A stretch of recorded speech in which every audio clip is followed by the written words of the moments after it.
Hello बच्चों, कैसे हो सभी। आज हम लोग बहुत ही इंपॉर्टेंट डेरिवेशंस डिस्कस करेंगे जो मोस्टली एग्जाम में आता है।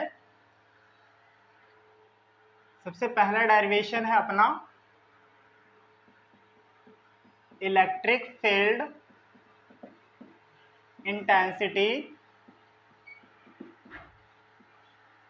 On the axial line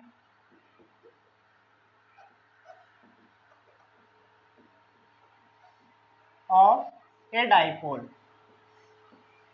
dipole के एक्सियल लाइन पर इलेक्ट्रिक फील्ड इंटेंसिटी के लिए हमें डेरिवेशन करना है। तो एज्यूम करते हैं कि एक माइनस क्यू चार्ज है और एक प्लस क्यू चार्ज है। दोनों चार्ज को हमने कुछ सेपरेशन 2a पर प्लेस किया हुआ है और इस डाइपोल से किसी पॉइंट P पर अपने को electric field intensity find out करनी है। सेंटर ऑफ डाइपोल से पॉइंट P का सेपरेशन r है। अब बेसिक मैथ यूज करें तो यहाँ पर माइनस क्यू से लेकर के P तक का सेपरेशन, इसे हम लोग r प्लस ए लिख सकते हैं या r प्लस ए हो जाएगा। और प्लस क्यू से P तक का सेपरेशन, इसे हम लोग r माइनस ए लिख सकते हैं। अब हम लोग क्या करेंगे कि दोनों पॉइंट चार्जेस की वजह से P पॉइंट पर electric field intensity find out करेंगे और फिर हम लोग वेक्टर लॉ के अकॉर्डिंग दोनों इंटेंसिटीज को ऐड कर लेंगे। यहाँ नेगेटिव चार्ज है, नेगेटिव चार्ज का फील्ड टुवर्ड द चार्ज होता है, रेडियली इनवर्ड होता है। तो इसका electric field intensity radially inward हो गया, इसे हम लोग इवन वेक्टर लिखते हैं। अगर हम इवन वेक्टर लिखें तो ये हो जाएगा के क्यू अपॉन सेपरेशन का square, that is r plus a. तो ये r प्लस ए का होल स्क्वायर हो गया। और इवन की डायरेक्शन देख लो, डायरेक्शन क्या है, माइनस x डायरेक्शन में, तो minus I cap. Same is positive charge का इलेक्ट्रिक फील्ड इंटेंसिटी हमें पॉइंट P पर फाइंड आउट करना है। तो अगेन डायरेक्शन देखेंगे, अब ये पॉजिटिव चार्ज है तो इसका electric field intensity radially outward होगा। तो ये रेडियली आउटवर्ड हो गया, इसे हम लोग E2 लिखते हैं। अगेन E2 लिखेंगे तो E2 vector k q upon separation square, separation r minus a है तो r माइनस ए का स्क्वायर और इसकी डायरेक्शन पॉजिटिव x डायरेक्शन में है तो ये प्लस आई कैप। अब हमने दो पॉइंट चार्ज का electric field intensity find out किया है। अब दोनों को वेक्टर के अकॉर्डिंग ऐड करेंगे तो net electric field intensity vector addition of E1 and E2 हो जाएगा। E1 की वैल्यू E2 की वैल्यू पुट करते हैं तो ये हो गया minus k q upon r plus a इसका whole square i cap plus k q upon r minus a इसका whole square and I cap, that is k q common लेते हैं तो minus 1 upon r plus a का whole square and plus 1 upon r minus a इसका whole square and I cap. इसे further simplify करेंगे, यहाँ LCM ले लो, r माइनस ए का whole square plus r plus a इसका whole square divided by r plus a whole square into r minus a whole square.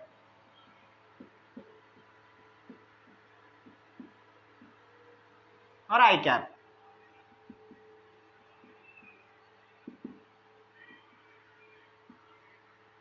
इस whole square को open करेंगे तो ये r square plus a square minus 2ar plus whole square open कर दें तो r square plus a square plus 2ar divided by r plus a r minus a, that is r square minus A square and it's whole square i cap. इस minus को अंदर multiply करते हैं तो net field के q minus r square minus A square plus 2ar plus are square plus a square plus 2ar divided by are square minus A square इसका whole square and I cap मिलता है। R square a square ये cancel हो जाएंगे, यहाँ minus में है वहाँ प्लस में है, 2ar प्लस 2ar 4ar होगा। तो नेट फील्ड के Q into 4ar upon R square minus ए स्क्वायर का whole square into I cap. इसे हम लोग ब्रेक करके 2a इंटू 2r लिख सकते हैं।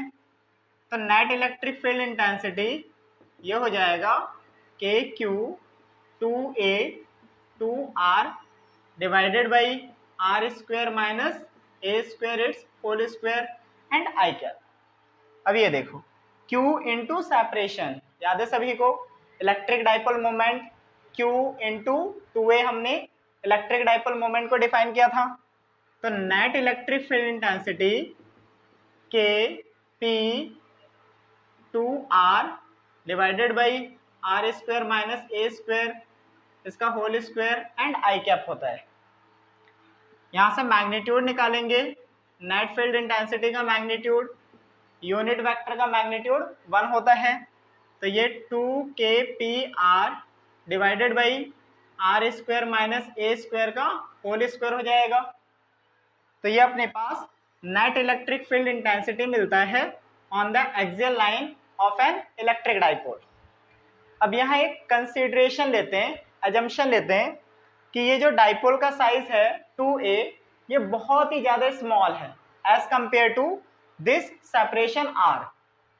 अगर ये 2a बहुत ही ज़्यादा स्मॉल हो r के कंपैरिजन में तो स्क्वायर करेंगे, दोनों साइड स्क्वायर करोगे तो इसका स्क्वायर और भी स्मॉल हो जाएगा, बहुत स्मॉल हो जाएगा as compare to r square.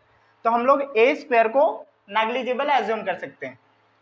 इस कंडीशन में net electric field intensity 2kpr upon ए स्क्वायर 0 हो गया, आर स्क्वायर की power 2 that is r raise to power 4। Simplify करते हैं तो नेट इलेक्ट्रिक फील्ड इंटेंसिटी हो गया 2kp अपॉन आर की पावर 3। ये हमारा एक्सियल लाइन पर इलेक्ट्रिक फील्ड इंटेंसिटी मिल रहा है विद दिस कंसिडरेशन, इस एजम्पशन के बाद। अब E और R का वेरिएशन देखेंगे तो हमें वेरिएशन पता चल रहा है, E inversely proportional R cube के है।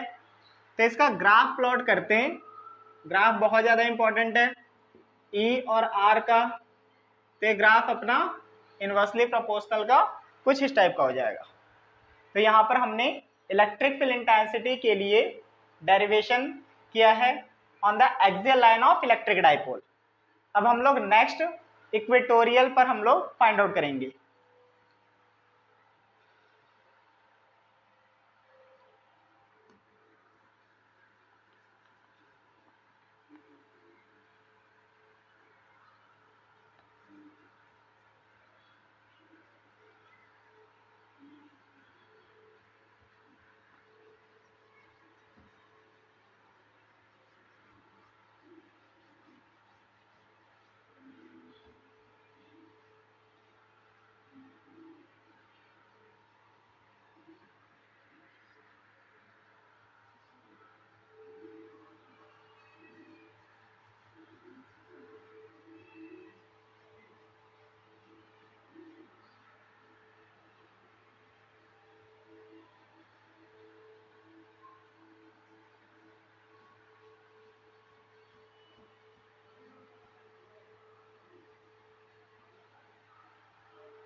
नेक्स्ट है अपना electric field intensity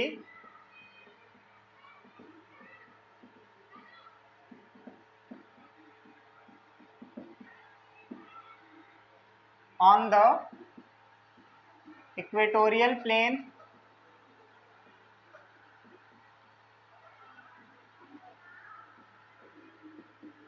due to a dipole. एक डाइपोल की वजह से अपने को इक्वेटोरियल प्लेन पर electric field intensity find out करनी है। तो फिर से एज्यूम करते हैं कि एक माइनस क्यू चार्ज है और एक प्लस क्यू चार्ज है। इसे point A point B assume करते हैं और ये सेंटर ऑफ डाइपोल, दोनों चार्ज के बिटवीन सेपरेशन अपना 2a है। कोई पॉइंट P है परपेंडिकुलर बाइसेक्ट कर रहा है ए बी को। इस पॉइंट P पर हमें net electric field intensity find out करनी है due to both charges, means पूरे डाइपोल की वजह से। पॉइंट P O से R पोजीशन पर है। अब अगर A को P से मिलाएं, ये 2a पूरा सेपरेशन है तो AO A हो जाएगा, BO A हो जाएगा। क्या APO राइट एंगल ट्राइंगल है तो हाइपोटेन्यूस निकाल सकते हैं, that is square root of A square plus R square. Same BP को देखोगे तो ये भी हाइपोटेन्यूस है इस राइट एंगल ट्राइंगल का, तो यहाँ पर भी अपना hypotenuse root A square plus R square मिलेगा। दोनों सिमिलर ट्राइंगल है। यहाँ एंगल एज्यूम करते हैं थीटा है तो यहाँ पर भी अपना एंगल थीटा मिलने वाला है, सिमिलर ट्राइंगल है। अब इस चार्ज को देखें तो चार्ज अपना नेगेटिव है, नेगेटिव चार्ज है तो पॉइंट P पर इलेक्ट्रिक फील्ड की डायरेक्शन रेडियली इनवर्ड होगी। तो इलेक्ट्रिक फील्ड की डायरेक्शन क्या होगी, रेडियली इनवर्ड। इसे हम लोग E1 लिखते हैं, E1 वेक्टर। E1 की वैल्यू निकाल लो मैग्नीट्यूड में, तो ये हो जाएगा E1 that is KQ upon separation square. तो KQ डिवाइडेड बाई सेपरेशन, इसका स्क्वायर करोगे तो A square plus R square हो जाएगा। सेम ये पॉजिटिव चार्ज है, इसका फील्ड देखें तो पॉजिटिव का फील्ड रेडियली आउटवर्ड जाता है, तो ये रेडियली आउटवर्ड हो गया। इसे हम लोग E2 वेक्टर लिखते हैं। इसका मैग्नीट्यूड देखें तो E2 वेक्टर मैग्नीट्यूड फॉर्म में KQ upon separation square, root cancel हो जाएगा। E1 और E2 के मैग्नीट्यूड सेम आ रहे हैं तो हम लोग एज्यूम करते हैं कि E1 E2 ये E के इक्वल है, E के इक्वल है। अगर हम लोग एक लाइन ड्रॉ करें x के पैरेलल, यहाँ एंगल थीटा है तो यहाँ पर भी अपना एंगल थीटा मिलेगा। सेम अगर यहाँ एंगल थीटा है तो ये अपना एंगल थीटा होगा, बेसिक ज्योमेट्री। इसे हम लोग दोबारा रीड्रॉ करते हैं। ये पॉइंट P है, ये अपने पास E1 parallel to x axis, यहाँ थीटा, E2 वेक्टर, यहाँ एंगल थीटा, ये अपना y एक्सिस। E1 को रिजॉल्व करेंगे तो ये हो गया E1 cos थीटा और यहाँ E1 sin थीटा। इस E2 को रिजॉल्व करें तो ये E2 cos थीटा और ये अपना E2 sin theta. y direction की फील्ड को देखोगे, अच्छा E1 E2 E के इक्वल है तो इसे हम लोग E sin थीटा लिख सकते हैं, यहाँ इक्वल में कर रहा हूँ। इसे भी हम लोग E sin थीटा लिख सकते हैं। y डायरेक्शन की फील्ड दोनों इक्वल हैं बट डायरेक्शन अपोजिट है, तो y डायरेक्शन में तो कोई फील्ड नहीं मिलने वाला। यहाँ देखोगे तो दोनों नेगेटिव x डायरेक्शन में हैं, दोनों नेगेटिव x डायरेक्शन में हैं, तो net electric field vector form में ये हो जाएगा E1 cos theta plus E2 cos theta और ये direction minus I, negative x direction में। E1 E2 E के इक्वल है तो E cos theta plus E cos theta 2E cos theta हो गया एंड माइनस I। E की value put कर दो KQ upon A square plus R square, 2 KQ upon A square plus R square. cos theta की value इस triangle से निकालेंगे, cos theta base by hypotenuse होता है, तो A upon root under A square plus are square हो गया और डायरेक्शन माइनस आई। इसे सिंप्लीफाई करते हैं तो के क्यू 2 इंटू ए, इसे साथ में लिख रहा हूं मैं, upon A square plus are square, इसे मल्टीप्लाई करेंगे root A square plus are square से, तो ये A square plus are square की होल पावर 3/2 हो जाएगा और माइनस आई। ये अपना नेट इलेक्ट्रिक फील्ड इंटेंसिटी मिल रहा है वेक्टर फॉर्म में। अब यहाँ ऑब्जर्व करें Q into 2a, again electric dipole moment है, तो नेट इलेक्ट्रिक फील्ड इंटेंसिटी के P माइनस आई डायरेक्शन है और यहाँ A square plus are square की होल पावर 3/2। अगेन मैग्नीट्यूड निकालेंगे, इसका मैग्नीट्यूड निकालेंगे तो ये हो जाएगा K P upon A square plus are square, इसकी होल पावर 3/2। तो इक्वेटोरियल प्लेन पर डाइपोल की वजह से इलेक्ट्रिक फील्ड इंटेंसिटी अपना मिल गया। अब यहाँ पर भी सेम कंसिडरेशन लेना है। कंसिडरेशन क्या है, अजम्पशन क्या है कि 2a is much smaller than r। अगर डाइपोल का साइज बहुत छोटा हो इसकी सेपरेशन की कंपैरिजन में, तो a स्क्वायर बहुत स्मॉल हो जाएगा r स्क्वायर के कंपैरिजन में, तो a स्क्वायर को हम लोग नेग्लिजिबल एज्यूम कर सकते हैं। a स्क्वायर को नेग्लिजिबल एज्यूम करेंगे तो नेट फील्ड क्या होगा, ये 0, आर स्क्वायर की पावर 3/2, 2 से 2 कैंसिल हो गया, आर की पावर 3 होगा, तो ये के पी अपॉन आर की पावर 3। अगेन इसका वेरिएशन देखें, ये ई और आर, तो यहाँ पर भी ई इनवर्सली प्रोपोर्शनल है आर क्यूब के, तो यहाँ पर भी इनवर्सली प्रोपोर्शनल का ग्राफ इस टाइप का हो जाएगा। डायरेक्शन देखोगे, इलेक्ट्रिक डाइपोल मोमेंट की डायरेक्शन माइनस क्यू से प्लस क्यू की तरफ होता है, मतलब डाइपोल अपना ए से डायरेक्शन में है, ये इलेक्ट्रिक डाइपोल की डायरेक्शन है। और नेट फील्ड की डायरेक्शन देखो तो net field negative x direction में है, माइनस आई क्या नेगेटिव एक्स डायरेक्शन में, तो नेट फील्ड अपना नेगेटिव एक्स डायरेक्शन में है। तो क्या हम लोग यहां से बोल सकते हैं कि डाइपोल मोमेंट की अपोजिट डायरेक्शन में नेट इलेक्ट्रिक फील्ड इंटेंसिटी है। ठीक, तो यहां लिख लेंगे कि net field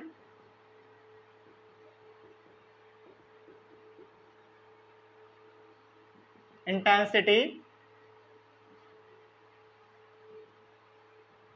is opposite to that of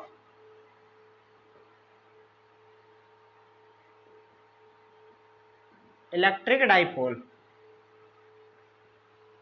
net electric field intensity opposite direction में है इलेक्ट्रिक डाइपोल की, तो ये तो इक्वेटोरियल के लिए है। एक्सियल हमने अभी देखा था, एक्सियल में क्या देखा कि यहाँ माइनस क्यू है, यहाँ प्लस क्यू है, तो डाइपोल की डायरेक्शन इधर है, और net electric field intensity positive में आ रहा था, पॉजिटिव आई कैप, तो ये डाइपोल की डायरेक्शन है और सेम अपना डायरेक्शन है इलेक्ट्रिक फील्ड इंटेंसिटी की। तो एक्सियल के लिए P एंड E दोनों सेम डायरेक्शन में हैं, ये एक्सियल के लिए, और ये अपने पास इक्वेटोरियल प्लेन के लिए।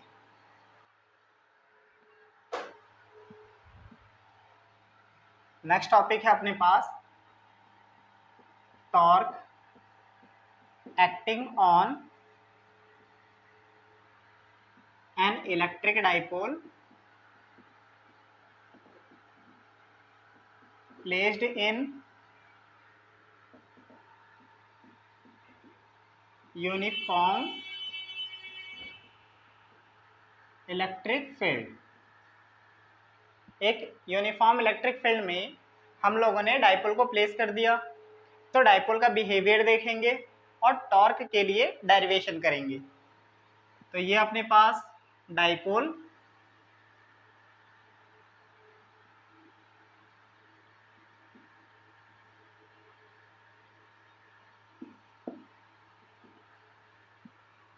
और ये अपने पास यूनिफॉर्म इलेक्ट्रिक फील्ड,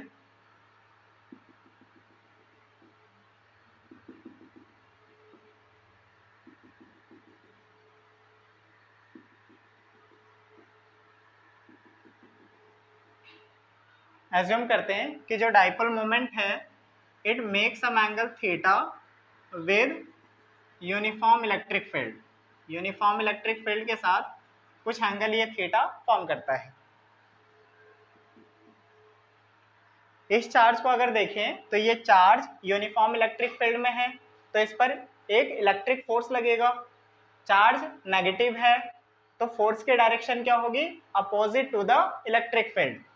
तो इस पे फोर्स की डायरेक्शन इलेक्ट्रिक फील्ड की अपोजिट डायरेक्शन में होगा, that is minus Q E. और ये पॉजिटिव चार्ज है तो जिस डायरेक्शन में इलेक्ट्रिक फील्ड है उसी डायरेक्शन में इलेक्ट्रिक फोर्स लगेगा। तो यहाँ पर अपने पास electric force F2 vector q E हो गया। अगर नेट फोर्स देखें तो नेट फोर्स क्या होगा, net force that is F vector F1 plus F2 vector हो जाएगा। दोनों की वैल्यू पुट करते हैं तो ये minus Q E vector plus Q E vector, तो F वेक्टर अपना 0 आ रहा है, F वेक्टर अपना 0 आ रहा है। तो नेट फोर्स तो 0 है, नेट फोर्स हमारा 0 है। अब टॉर्क देखते हैं, टॉर्क कैसे लग रहा है। तो टॉर्क अगर डिफाइन किया हो 11th क्लास में तो ये R क्रॉस F होता है, टॉर्क अपना R क्रॉस F होता है।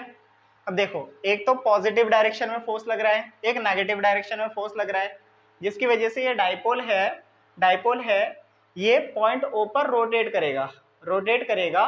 तो हम लोग टॉर्क फाइंड आउट कर रहे हैं। टॉर्क अपना R क्रॉस F से डिफाइंड है। अब किसी भी एक चार्ज पर टॉर्क लिखते हैं, पहले पॉजिटिव चार्ज पर टॉर्क लिखते हैं, ठीक। तो ये हो जाएगा अपना OB, ये अपना सेपरेशन वेक्टर OB और force QE vector, Q OB cross E लिख सकते हैं इसे। सेम नेगेटिव चार्ज पर टॉर्क देखेंगे तो ये पोजीशन वेक्टर हो गया OA क्रॉस फोर्स क्या लग रहा है, minus QE vector. Minus Q को पहले लिखते हैं तो minus Q OA vector cross E vector. अब एक वेक्टर की प्रॉपर्टी है कि PQ वेक्टर जो होता है वो माइनस QP वेक्टर के इक्वल होता है। इसका मतलब क्या है कि नेगेटिव से मल्टीप्लाई करोगे तो डायरेक्शन रिवर्स हो जाएगी। देखो QP नेगेटिव से मल्टीप्लाई किया तो ये डायरेक्शन रिवर्स हो गया, PQ में हो गया। सेम अगर इस माइनस को इस वेक्टर से मल्टीप्लाई करें तो डायरेक्शन इसका रिवर्स हो जाएगा और ये हो गया अपना Q AO vector cross E vector. अब टोटल टॉर्क निकालोगे तो ये τ1 प्लस τ2 वेक्टर होगा, τ1 Q OB vector cross E vector and plus Q AO vector cross E vector. यहाँ से Q कॉमन लेते हैं तो ये OB vector cross E vector plus AO vector cross E vector. ये क्रॉस प्रोडक्ट E वेक्टर के साथ इसे कॉमन ले सकते हैं तो torque Q OB vector plus AO vector cross E vector इस फॉर्म में लिख सकते हैं। अब इसे देखें AO vector plus OB vector, AO vector plus OB vector AB vector के इक्वल है तो इसे हम लोग AB वेक्टर लिखेंगे। तो टॉर्क हो गया Q AB vector cross E vector. AB vector देखो तो ये 2A वेक्टर के इक्वल है, torque Q 2A vector cross E vector मिल रहा है। Q into 2A electric dipole moment होता है, वेक्टर फॉर्म में P वेक्टर लिख सकते हैं तो ये P क्रॉस E वेक्टर मिलेगा। ये अपना P क्रॉस E मिल गया। क्रॉस प्रोडक्ट का मैग्नीट्यूड क्या होता है, सभी को पता है, A cross B AB sine theta होता है, तो ये PE साइन थीटा हो जाएगा, where theta is the angle between dipole moment and electric field intensity. तो ये हमें वेक्टर फॉर्म में और मैग्नीट्यूड दोनों फॉर्म में अपने को याद रखना है। अब यहीं से कुछ इंपॉर्टेंट चीजें देखते हैं।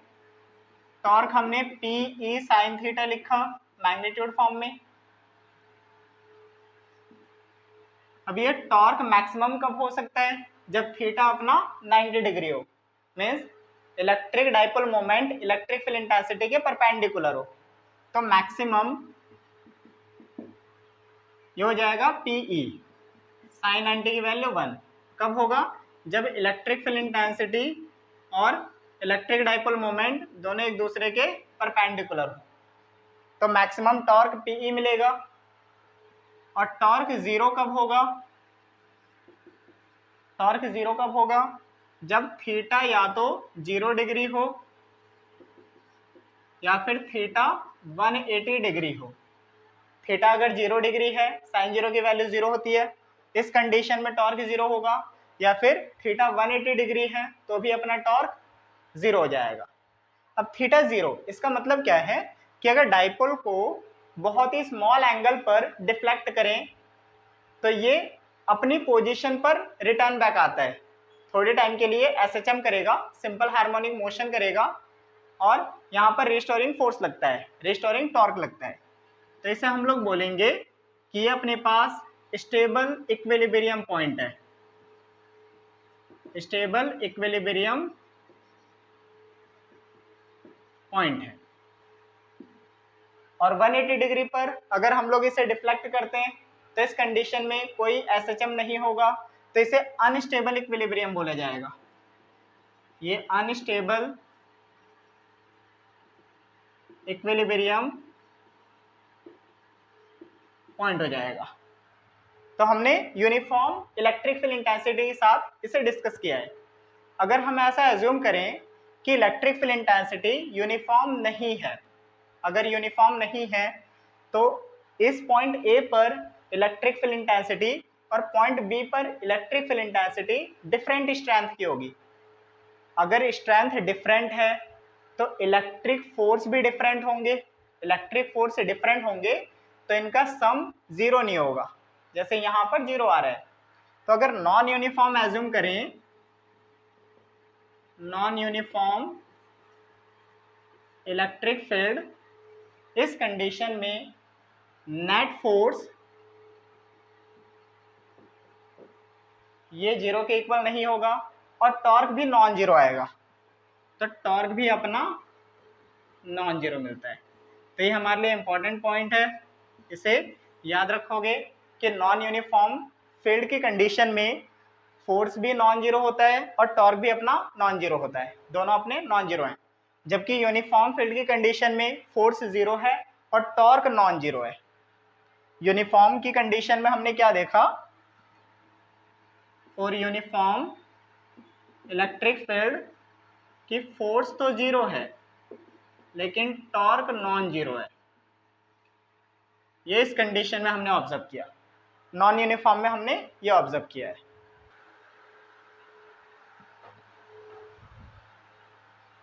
इस प्रॉब्लम को सॉल्व करते हैं। इसमें क्या बोला गया, electric dipole has fixed dipole moment P which makes an angle theta with respect to the x axis।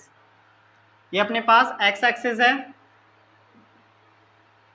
Electric dipole moment इस x एक्सिस के साथ कुछ एंगल थीटा फॉर्म करता है। इस डाइपोल मोमेंट को हम लोग x और y कंपोनेंट में रिजॉल्व करते हैं, तो यहाँ P cos थीटा हो जाएगा और y एक्सिस पर P sin थीटा हो जाएगा। इस डाइपोल मोमेंट को हम लोग P cos theta i cap plus P sin theta j cap लिख सकते हैं। ये हमने रिजॉल्व किया और फिर वेक्टर फॉर्म में लिख लिया। अब यहाँ देखो, when subjected to an electric field E1 vector E i cap, it experiences tau1 equal tau k cap. अब इलेक्ट्रिक फील्ड E1 में रखा तो टॉर्क लग रहा है टाउ 1, इसे लिखेंगे टाउ 1 वेक्टर। अभी हमने रिलेशन देखा है that is P cross electric field.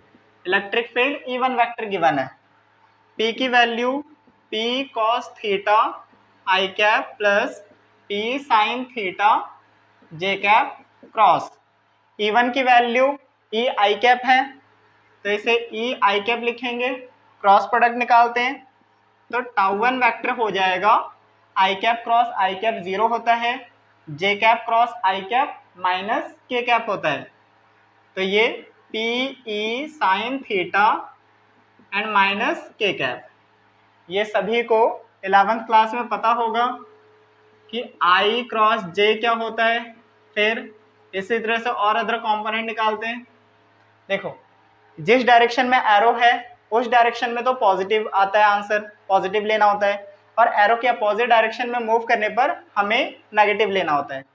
दो का क्रॉस तीसरे के इक्वल होगा, जैसा हमें बोला गया कि J क्रॉस I देखो तो J क्रॉस I हम लोग एरो के अपोजिट डायरेक्शन में जा रहे हैं तो तीसरे के इक्वल K कैप आएगा, लेकिन एरो के अपोजिट डायरेक्शन में जा रहे हो तो नेगेटिव आएगा, तो हमने यहाँ पर नेगेटिव K कैप लिख दिया, ये अपना टाउ 1 आ गया।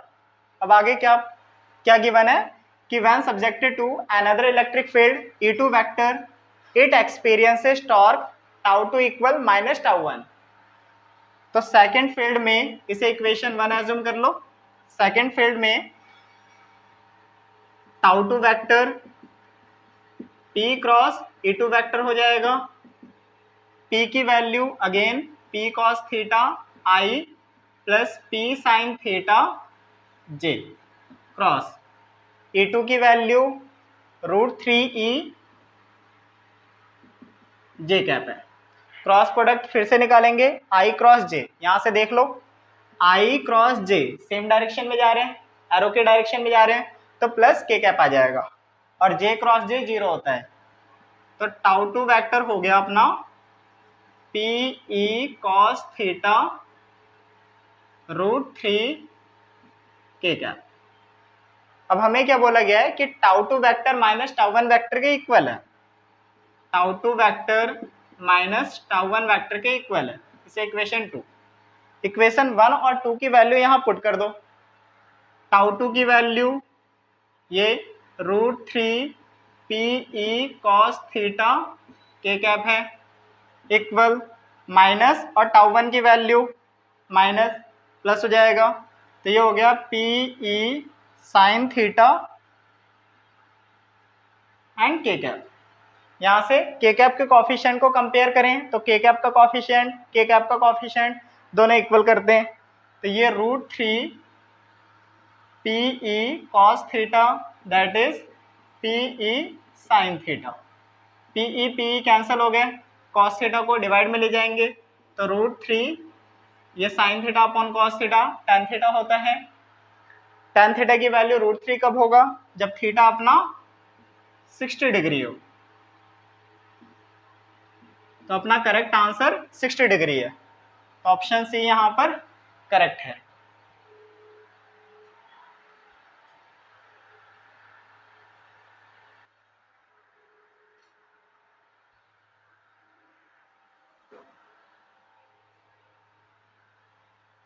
नेक्स्ट क्वेश्चन करते हैं।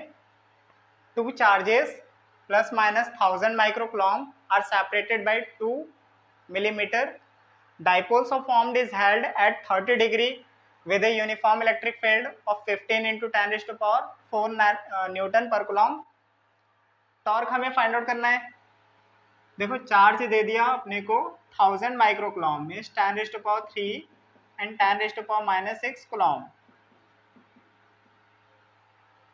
डाइपोल का सेपरेशन 2a 2 mm दे दिया,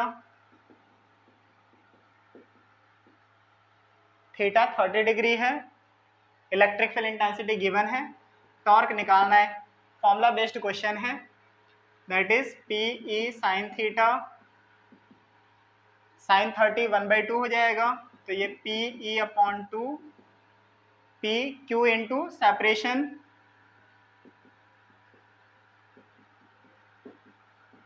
इलेक्ट्रिक फील्ड इंटेंसिटी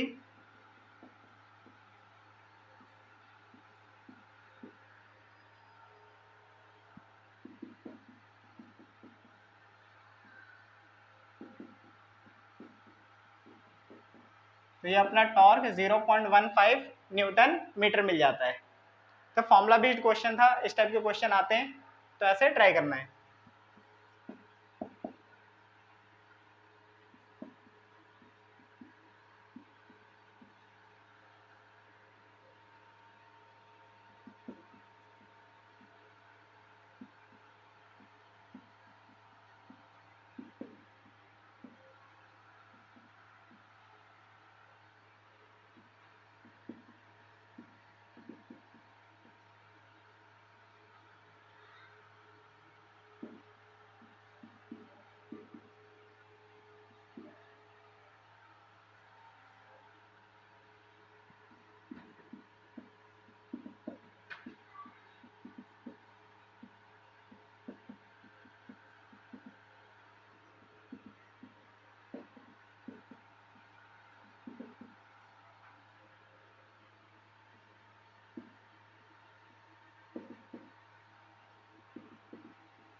सेम इसे भी ट्राई कर सकते हो, सिंपल सा क्वेश्चन है। चार्ज हमें गिवन है 2 × 10⁻³ coulomb, separation that is 2a, 1 mm, angle 60 degree है, यूनिफॉर्म इलेक्ट्रिक फील्ड इंटेंसिटी की मैग्नीट्यूड गिवन है।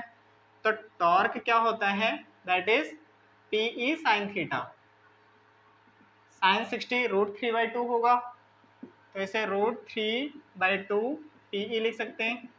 P Q into separation, Q into separation electric field intensity, ये दोनों कैंसिल हो जाएंगे, 2 से 2 कैंसिल हो गया, तो टॉर्क हमें क्या मिल रहा है, √3 न्यूटन मीटर। तो यहाँ पर अपने को टॉर्क मिल जाता है। तो आज हमने 3 डेरिवेशंस किए, एक्सियल लाइन पर electric field intensity, equatorial plane पर electric field intensity due to dipole, दोनों का रिलेशन बहुत ज़्यादा इंपॉर्टेंट है, डेरिवेशन भी इंपॉर्टेंट है। और फिर हमने डाइपोल को यूनिफॉर्म इलेक्ट्रिक फील्ड में प्लेस किया, तो इस बेसिस पर हमने क्या देखा कि वहाँ टॉर्क लगता है, यूनिफॉर्म फील्ड में सिर्फ और सिर्फ टॉर्क लगता है, नेट फोर्स 0 था, मतलब कोई ट्रांसलेशनल मोशन नहीं होता, सिर्फ और सिर्फ रोटेशनल मोशन होता है। और नॉन यूनिफॉर्म फील्ड की कंडीशन में नेट फोर्स नॉन जीरो और नेट टॉर्क भी नॉन जीरो, मतलब नॉन यूनिफॉर्म फील्ड की कंडीशन में डाइपोल ट्रांसलेशनल मोशन भी करेगा और रोटेशनल मोशन भी करेगा। तो जितने भी टॉपिक आज डिस्कस किया है, इसे सभी लोग ट्राई करो और जो भी क्वेश्चंस हैं इसे अटेम्प्ट करो।